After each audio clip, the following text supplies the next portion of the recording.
Europe 1, Le Monde est lancé dans une course à l'abîme que rien ne semble pouvoir arrêter. La Russie redouble de violence contre l'Ukraine. La Chine menace plus que jamais Taïwan. Le Soudan est en pleine guerre civile et des dizaines de millions de personnes, des dizaines, je dis bien, de millions de personnes sont menacées par la famine dans la région.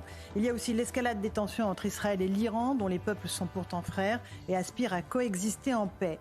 Il y a la perspective de bombardements américains avec un Donald Trump qui n'a pas hésité hier, en quittant le G7 précipitamment, à souffleter le président français en affirmant qu'Emmanuel Macron se trompe sur tout et toujours.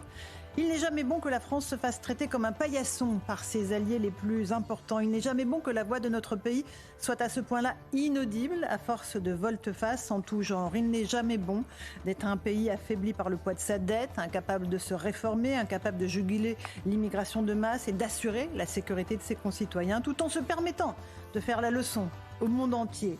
Le constat est simple et triste ce soir. La France est un vieux pays à bout de souffle qui n'arrive plus à peser dans le concert des nations et qui ne pourra pas éternellement se cacher derrière sa dissuasion nucléaire.